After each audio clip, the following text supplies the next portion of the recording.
Салам достор, жалпыңыздарга дагы бир жолу салам айтабыз. Бүгүнкү уктуруубузда эң сонун бир милдеттер тууралуу сөз кылмакчыбыз. Эне тууралуу баштайлычы алгач. Эне бул үйдүн коломтосун кармап турган эң кымбат жан. Үйдө апаң бар болсо кандай сонун. Телегейиң тегиз, жүрөгүң топук, айтор маанайың беш. Ал эми апаң үйдө жок болсо кирип келип эле апам кайда деп сурайсың. Бул демек үйдөгү кожойкенин ролунун, эненин баркын билдирген эң сонун бир сезим. Эмесе кожойкенин үйдөгү милдеттери кандай? Анын милдети бир гана ашканадабы, тазалыкты сакташпы же таптакыр башкалардабы? Бул суроого жооп бериш үчүн коногубуз бар. Бактылуу үй бүлөлүк борбордун психологу Гүлжан Төрөбекова. Саламатсызбы? Саламатчылык. Кандай жетип алдыңыз? Жакшы.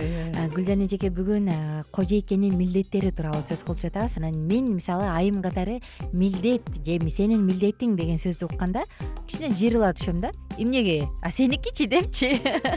Анан менимче бул ар бир эле айымда, ар бир эле адамда болот болуш керек Качан ага мындай ашыкча бир нерсени жүктөп же болбосо анын өзү билген нерсени эскерте баштагандачы. Бирок ошентсе дагы бүгүн кожойкенин милдеттери тууралуу сөз кылалы дедик. Үйдүн коломтосун кармаш үчүн ал канчалык деңгээлде маанилүү? Кожойке өзүң дагы азыр айтып кетпедиңби? Ал үй бүлөнүн куту. Айтып коет го, эне бул үй бүлөнүн куту.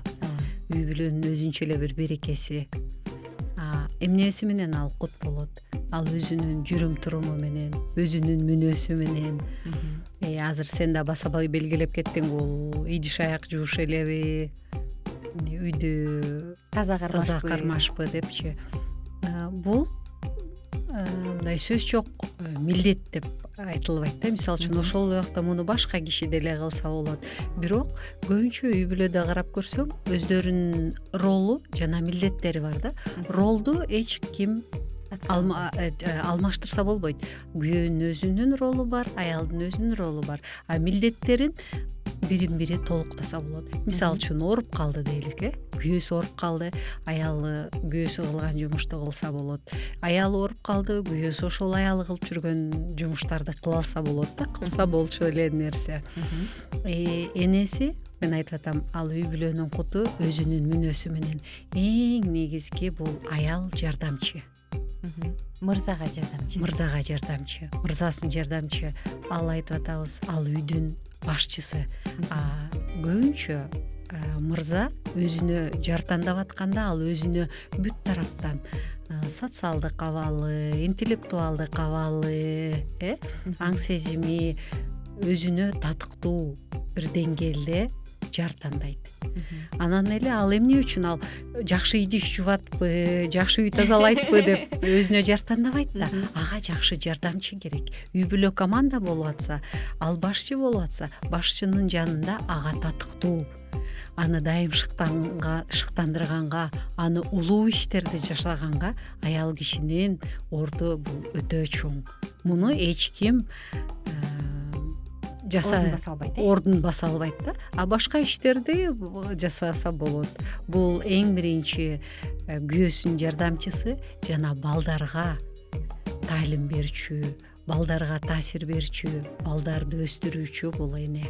Эгер мен сиздин сөзүңүздү туура түшүнсөм, демек эненин ролу же эненин милдети бул үйдө өзүн мындай бир жакшынакай мүнөзү менен үлгү болуп бере алуу жана ошол өзүнүн мүнөзү менен үйдүн куту болуп берүү. Сөз жок. Жакшы. Кээде мындай бир нерсе бар эмеспи? Жолдошу, сен аялсың, демек сен муну жасашың керек деп милдеттендирген нерселер бар да. Бул тарапта аял заты мындай акылмандуулук менен кантип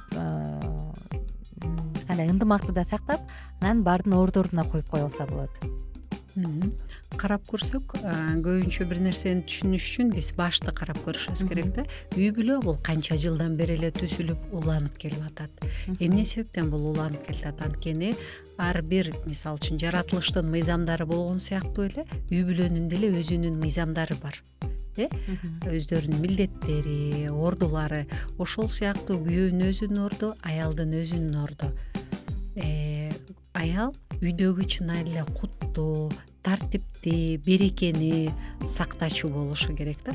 Бул сөз жок, ал көп деле кыйын нерселер эмес да. Бул баардыгын тартипте кармоо, пландаштыруу, майда барат, мисалы үчүн күйөөсү дайындаган иштерди аткарып коюу, бул көп деле кыйынчылык түспөйт.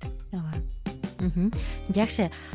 Сиз жогоруда үйдүн куту, тазалык жактан айта кетпедиңизби?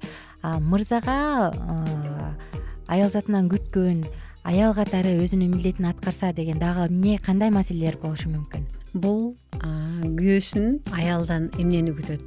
Эң биринчи анын сылык мамилеси, аны дайым урматтоо, ага шыктандыруучу сөздөрдү айтуу. Ошол эле убакта үйдө тартипти, тазалыкты сактоо, үйдөгү мындай уют. Мисалы үчүн дайыма тазалык, тартип, күйөөсү келгенде тамак аш даяр, балдардын баардыгы тарбияланган же болбосо сабактары даярдалган. Бул майда барат үйдөгү жумуштар, сөз жок аялдыкы. Карап көрсөк, эркектер эмне кылат? Алар сырттан көбүрөөк, чоңураак нерселер менен аракет болушат. Мурда деле карап көрсөк эмне болду? Алар тамак таап келишти, ошону алып келди, эми ошону туура бөлүштүрүү, ордорду мына коюп, тактап, таза аягына чейин жасоо, бул аял кишинин милдети. Чоң рахмат. Анан кээде айтып коюшат эмеспи? Эми улуу сөздө уят жок деп коет го. Мисалы, мырзанын төшөктө күткөн күтүүлөрү, аял затынын ошол милдетти аткаруусу дагы үйдүн ынтымагы үчүн канчалык бир деңгээлде маанилүү ролду ойнойт деп келет. Балким ошол тарапта бир эки ооз сөз айта кетерсиз. Бул эркектердин, бул дагы изилдөөлөр сурамжылоодо көбүнчө эркектердин же болбосо күйөөдүн бул чоң мукташтыгы, каалоосу бул ошол жыныстык мамиле аялы менен болгон. Аял дагы ушуну билип, ошого өзүн даярдап, ошону толук мындай сырттан мамиле издебегендей болуп, ал үйдөн эле ошол мамиле толуктукта болушу керек. Дайыма аялдан күйөөнүн күткөнү анын мындай тыкан көрүнүшү, сырткы көрүнүшү. Көбүнчө сыртка көчөгө чыкканда эле жасануу эмес, үйдө деле тыкан, таза болгон аялды күйөөнүн бул чоң мукташтыктарынын да бири. Чоң рахмат. Ардактуу достор, бүгүн сиздер менен кожойкенин милдеттери тууралуу сөз кылдык жана ролу. Эненин ролун эч ким аткара албайт, бирок кожойкенин милдетин башка арга жок болуп калган учурда жардам беришип, кол кабыш кылып башка адам аткарса болот экен. Негизи эле үйдө качан гана болбосун, мисалы, бул сенин милдеттериң, бул меники деп бөлүшүп алып, сен мага тийишпе, мен сага тийишпе дегенден көрө, кел чогуу кылалы, мен сага жардам берем, сен мага жардам берем деп бериш аркак болгондо көп нерсе чечилет болуш керек. Мына ошондуктан келиңиздер, эгерде аял заты катары сизди аткара албай турган нерсени башкалар аткара албаса, анда өзүбүздүн ошол нерсебизди жакшынакай кылып аткаралы, ал эми мырзалардан колдоосун күтүп, алардын сүйүүсүнө ээ болуп жүрө берели. Сизге чоң рахмат келип бергениңиз үчүн. Бүгүнкү биздин коногубуз бактылуу үй бүлөлүк борборунун психологу Гүлжан Төрөбекова болду. Келип бергениңизге чоң рахмат. Дагы да алдыңкы күндөрдө күтөбүз дал ушул куттуу студиябыздан. Ишиңизге ийгилик каалайбыз. Ал эми баардык досторубузга кийинки уктуруулардан амандашканча дейбиз.